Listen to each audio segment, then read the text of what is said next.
عودة نجم خط وسط نادي الزمالك للزمالك، وعودة نجم خط وسط النادي الأهلي السابق لبيراميدز، دي أبرز الأخبار اللي هنتكلم عنها النهاردة، وأخبار تانية كتير عن صفقات تخص النادي الأهلي وأحداث في الكرة المصرية.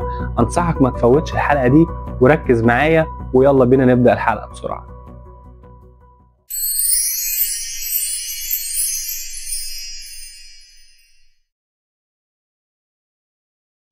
السلام عليكم ورحمة الله وبركاته. أعزائي المشاهدين، عشاق الساحرة المستديرة ومحبي برنامج استوديو الكابتن، أهلا وسهلا بكم في حلقة جديدة. النهاردة هنتكلم عن أخبار وتفاصيل وكواليس كبيرة جدا داخل النادي الأهلي وداخل نادي الزمالك. بس قبل ما نتكلم، فضلا وليس أمرا، فعل زر الجرس واعمل لايك وسبسكرايب عشان يوصلك كل جديد للحلقات اللي جاية. خلينا نتكلم عن حاجة مهمة، خبر مهم جدا، وهو عودة النجم طارق حامد لنادي الزمالك.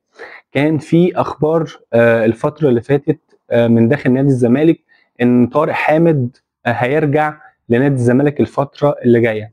الحقيقة ان الكلام دوت حقيقي، في كلام فعلا من بعض الوسطاء ما بين اللاعب وما بين النادي، وحاليا نادي الزمالك وجون ادوارد بالتحديد هو المتولي الملف ده، ان هو بيفكر في عودة اللاعب طارق حامد.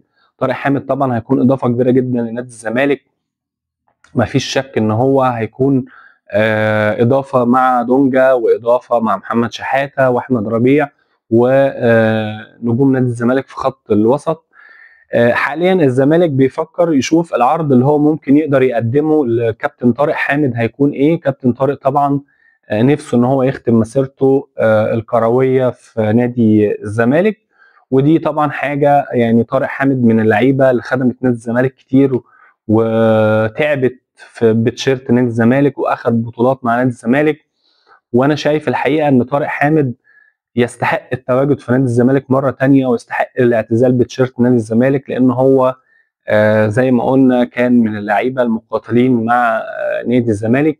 خلينا نشوف الفتره اللي جايه الاخبار هتتم على ايه، وهبلغكم بكل جديد في الصفقه ان شاء الله. يعني الكلام على ان طارق حامد يكون متواجد في شهر يناير في الانتقالات الشتويه اللي جايه. طيب،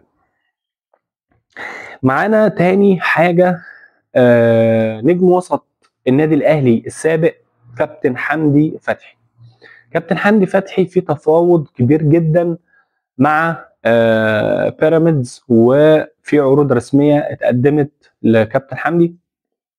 الحقيقه ان هيبقى اضافه قويه جدا لخط وسط بيراميدز حمدي فتحي.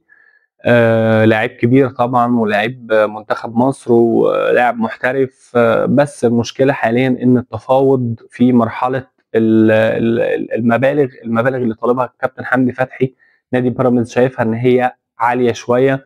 هو طالب 50 مليون في الموسم وعقد يمتد 5 مواسم، يعني طالب 250 مليون في عقد 5 مواسم.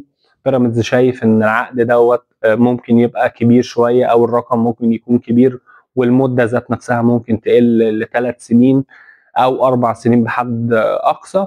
خلينا نشوف الايام اللي جايه الصفقه هتتم على ايه، ولكن في ترحيب شديد جدا من اللاعب، وفي طبعا ترحيب من نادي بيراميدز ان هو يضم كابتن حمدي فتحي لصفوفه.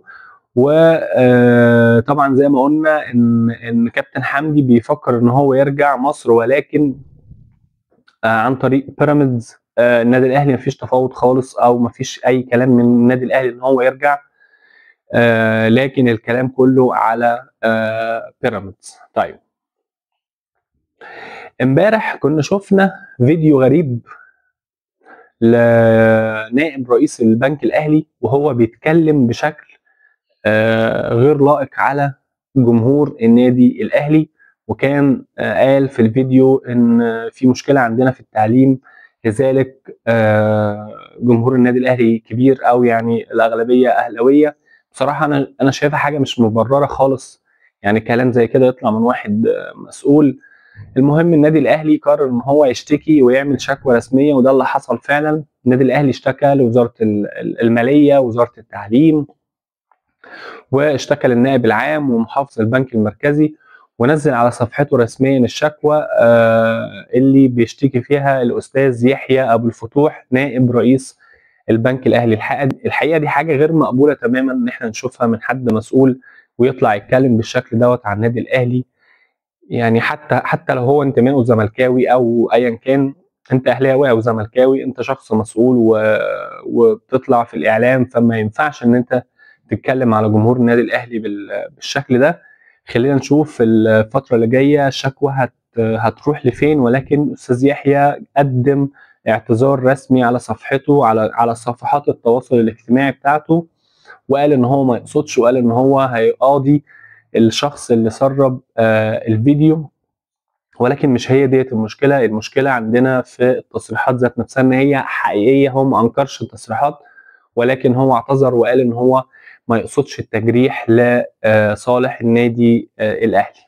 طيب، طبعا كلنا شفنا حفل جوائز الكاف، وكلنا انبسطنا بوجود شيكابالا وهو بيسلم فيستون مايلي جايزه افضل لاعب في افريقيا. الصراحه فيستون مايلي يستحقها تماما، وكنت قلت في حلقات سابقه قبل كده ان انا اتمنى ان يكون هو فيستون مايلي افضل لاعب، وهو بالفعل يستحقها. ونادي بيراميدز افضل نادي، وهو برضه فعلا يستحقها السنه دي.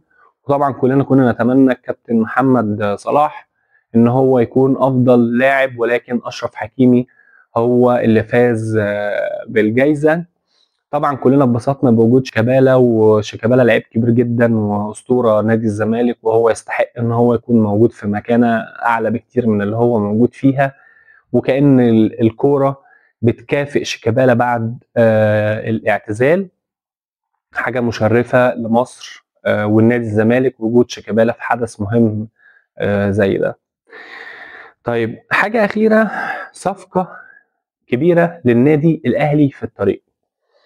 كنا اتكلمنا في حلقات سابقه قبل كده، قلنا ان النادي الاهلي محتاج مهاجم، وكنا اتكلمنا برضو قلنا ان النادي الاهلي بيفاوض مهاجم اجنبي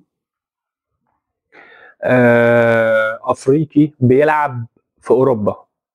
الحقيقه النهارده الكلام بقى حقيقه، والكلام اصبح منتشر على وسائل التواصل، ان ابراهيم دياباتي اللاعب الايفواري المحترف في السويد هيلعب للنادي الاهلي. طيب، احنا النهارده بنتكلم ان الصفقه الاستاذ ياسين منصور هو اللي متولاها بنفسه، هو اللي متولي التفاوض، وهو متولي كل حاجه فيها.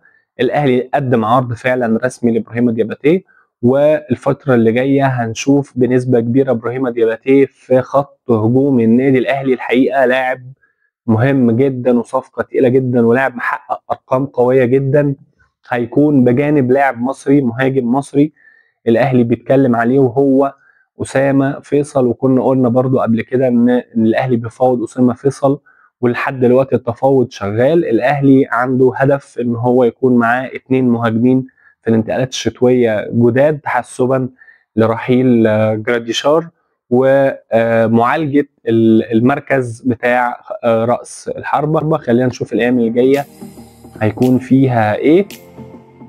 وبكده نكون وصلنا لنهايه الحلقه. انا كنت مبسوط وسعيد ان انا معاكم النهارده. اتمنى بس ان انتم ما تنسوش تعملوا لايك وسبسكرايب وتفعلوا زر الجرس عشان يوصلك كل جديد عن الحلقات اللي جايه. في حلقات جايه مميزه جدا، تابعوني واشوفكم على خير.